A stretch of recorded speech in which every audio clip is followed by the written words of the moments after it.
عليكم ورحمة الله وبركاته، حبايبي اللي متابعيني عاملين ايه؟ معاكم مطبخ ام علي. طبعا احنا النهارده هنعمل طريقة عمل الستريبس في البيت اللي هو بصدور الفراخ يا جماعة.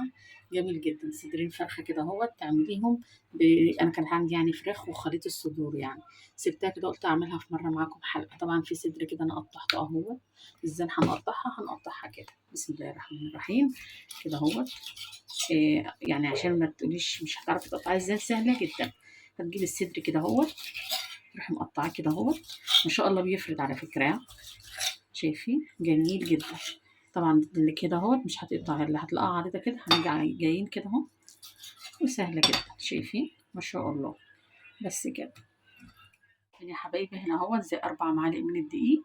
ماشي، عايزه تزودي الدقيق عن كده عادي، بس انا عامله ايه كميه دقيق بسيطه، عشان كده هنحط دقيق برده تاني. يعني خرطت بصله حلقات كده اهو زي ما انتم شايفين، عشان لما تبشريها ما تحرقش ايه الفراخ، ما تبقاش شكلها في الفراخ مفرفد، البصل فيها مفرفد يعني. فمعايا هنا مستردة، معايا شويه بابريكا، بهار فراخ، بتاع ده اللهم صل على سيدنا محمد، فلفل اسود. بس كده، ومعلقه الملح. هنضيف كله. بص الموضوع سهل ازاي، مش صعب ولا حاجة. الموجود عندك اعمليه. احب ادعك الملح مع شوية التوابل كده اهوت والدقيق بتاعنا. خلاص هنعمل ايه؟ هنقلب بقى كل الحاجات دي كلها، وهنحط شويه ميه. خلاص هنقلب المكونات كلها على بعضها اهي. طبعا يا حبايبي ده طبعا معايا صويا صوص حلو قوي، بيدي طعم حلو برده مميز. عايزه حطي على فكره، مش شرط يعني ايه، مش شرط انك تحطيه، بس انا بحطه بيدي طعم كده مميز وحلو معانا يعني. بصي ما تكتريش. وطبعا قلبت كل المكونات كده اهوت، وشويه ميه شويه ميه، تشوفي القوام تلاقيه كده، ما تخليش القوام ايه يبقى خفيف قوي. وطبعا الصدرين الفراخ الجمال ده همت، وهننزل الكلام ده كله كده اهو.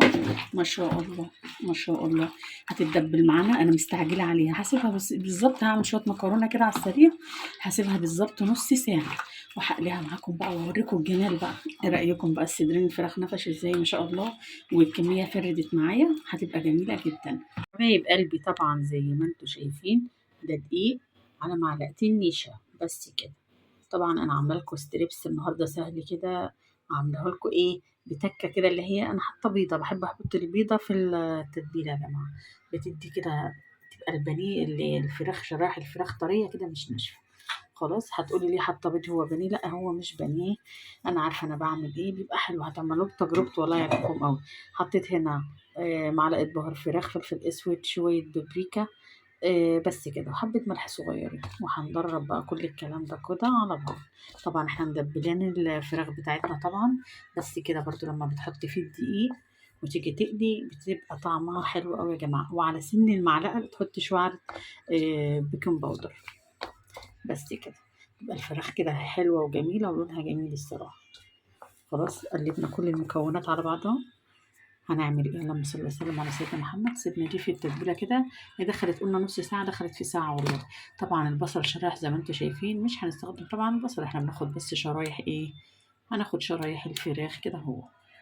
كده اهوت ما شاء الله، هتطلع معانا فراخ زي العسل. خلاص هنحط طبعا كده اهو الزيت بتاعنا على النار، ونروح نحط على طول كده اهو، كده على طول. وتروحي على اللهم صل وسلم على سيدنا محمد، نروح على البتاع الآلية نقليه. بس انت تحاولي تعمليها كده اهوت، كده اهوت ما شاء الله. كده اهو، تعملي كده عشان تديكي بقى ايه القرمشة اللي انت عارفاها دي. تعملي كده وتهزي كده. خلاص كده اهوت اهو. نروح بقى احنا على النار بتاعتنا، ونقلي بقى بتاع الفراخ بتاعتنا، عشان انا ايه حاطه الزيت مش عايزاه يسخن قوي. بسم الله الرحمن الرحيم.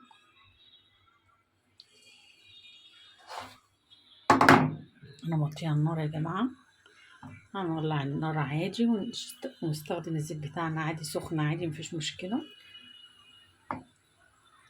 كده اهوت هنبل تاني ونوريكم طبعا واحنا بنقلي مع الستريبس بتاعي اهوت. انا عملته في الدقيق زي ما انتم شايفين، شايفين جميل جدا. احنا هنكرر تاني اهوت، نحط في المرحلة ديت برضو اهوت على النار. جميل جدا. شايفين قلبي ازاي جميل بصراحة، تحت بصراحة. نطلع بقى نوريكم ازاي بقلبه والله كده، مش واحدة واحدة بقلبه كلنا مع بعض كده تحت بصراحة. كده كده يعني شوفي معانا كده، شايفين جميل ازاي؟ بصي الحلاوه دي شكله مقرمش كده حكايه صراحه. تحطي ورق كده او مناديل المطبخ وتعملي بقى.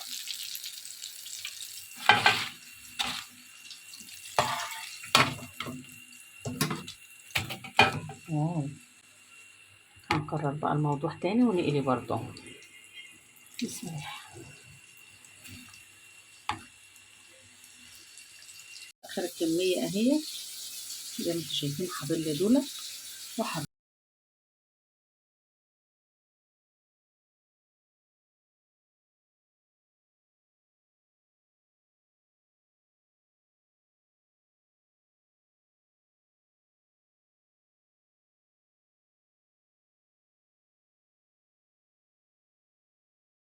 والله جميله يا جدعان، سمعت تقرمشه مفرفشه ازاي، بسم الله ما شاء الله.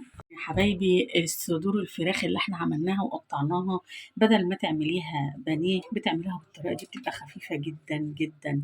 والله العظيم هي والستريبس واحد، والله العظيم شايفين جميله ازاي. والله العظيم بتعمليها بالطريقه دي بتوفر معاكي احسن من الشرايح البانيه. والله العظيم تحفة تحفة يعني. اعملوها بالطريقة دي بقى وقولوا لي ايه رأيكم، والفراخ جوه مستوية وحلوة ازاي. شايفين البياض بتاع الصدور الفراخ تحفة تحفة يعني الصراحة. قولوا لي ايه رأيكم بقى، كاتشب ببطاطس محمرة بتتعاملوا. وقولوا لي ايه رأيكم بقى في الطريقة بتاعتي، واشوف تعليقاتكم الجميلة بقى. والسلام عليكم ورحمة الله وبركاته.